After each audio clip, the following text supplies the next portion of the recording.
Dr. Martinez-Lopez, is the Department of Defense covering up vaccine injuries? Congressman, no. So who is Lieutenant Ted Macy? Congressman, I don't know the lieutenant. Well, it's sort of the reason we're here. On November 27, 2023, Navy Medical Corps Officer Lieutenant Ted Macy shared a video on X where he expressed grave concern for his patients suffering after receiving the COVID-19 vaccine. And according to Lieutenant Macy, he tried reporting the DoD data from the DMED system to his superiors, and he was subsequently silenced and punished. He lost access to the DMED system. He's been removed from seeing his patients and has been relegated to some broom closet somewhere to continue his service. It seems to me that Lieutenant Macy has suffered more than the people who screwed up the DMED system. So why is this person being punished for trying to showcase data that was alarming?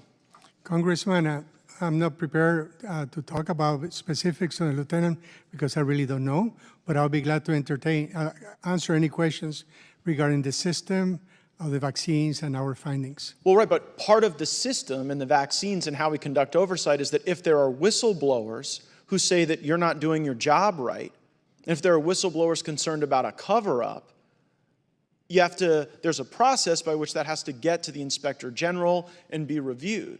And in the case of Lieutenant Macy's concerns, those languished for like more than 5 months. Do you have any reason why a request made through the chain of command to view this data that could illuminate concerns over vaccine injuries was smothered? Again, Congressman, I'm not prepared to talk details.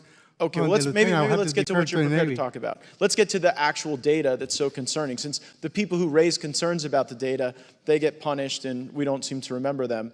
The hypertensive diseases, up 23% when you compare the 2016 to 2020 averages to cases in 2021. Does that sound right? That sounds right. So, okay, so hypertensive diseases up 23%.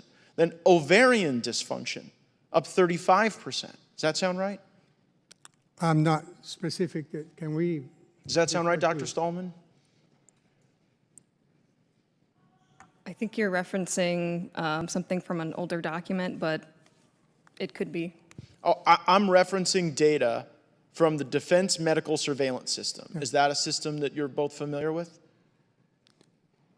Yes. Okay, so that system says that hypertensive diseases up 23%, ovarian dysfunction up 35%, pulmonary embolisms, which as we all know can kill you, up 43%, myocarditis, as Chairman Banks was describing, up 151%.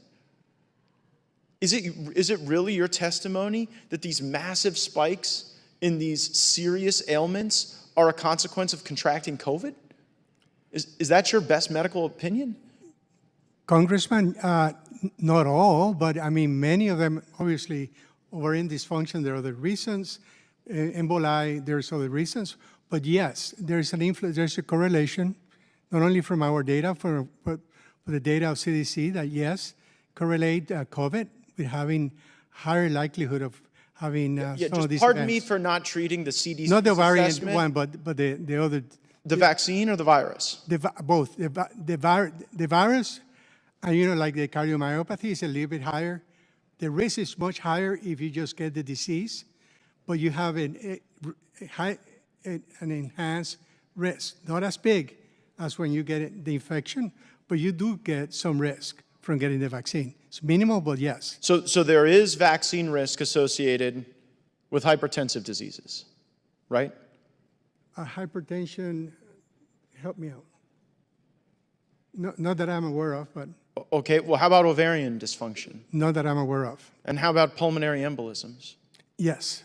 Okay, so you're here giving us testimony that the vaccine increases someone's risk of pulmonary embolism. No, pulmonary embolism, the COVID virus does increase. No, I'm asking about the vaccine. No, the vaccine, no. Okay, not that I know of. No, and myocarditis, you think there is yes, a risk? A slightly higher risk, but it's much higher than when you get the virus itself, when you get infected.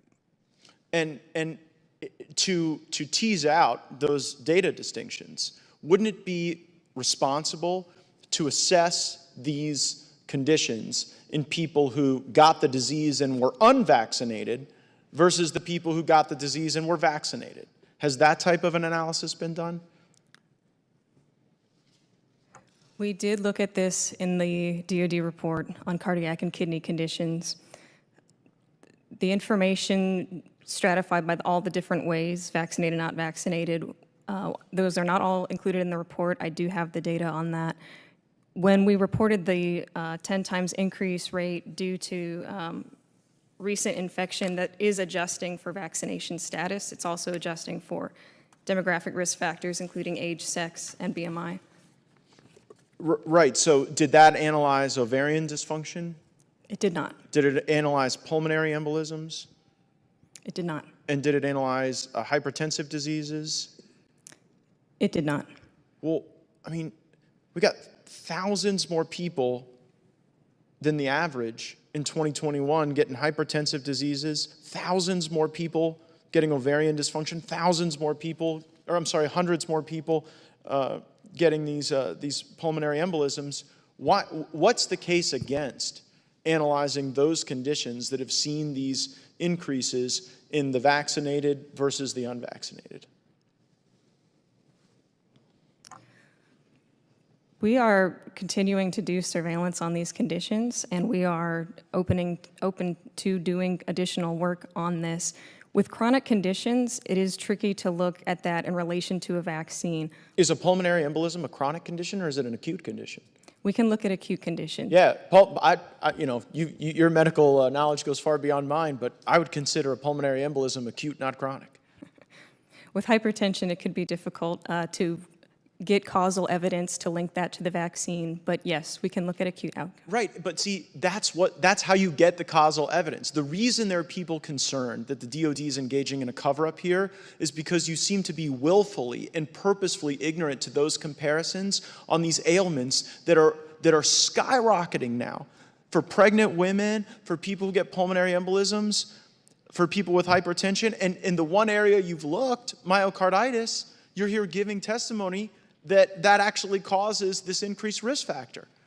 And so, Mr. Chairman, I hope we continue to follow up on this because my deep concern is that there is a cover-up here and that they're playing games with the data so that we can't actually assess whether it's the vaccine or the ailment that is causing these acute conditions. And, I mean, wouldn't it be a tragic thing to have to discover that we hurt people with the vaccine more so than the virus did with the ailment, particularly in a condition where now the CDC, whose opinion I guess we treat like the gospel, is saying that you just should quarantine for 24 hours after you're done with your fever. So they have evolving sensibilities on this, and the only way we get to the bottom of it is that data comparison. I thank the chair's indulgence, and I yield back.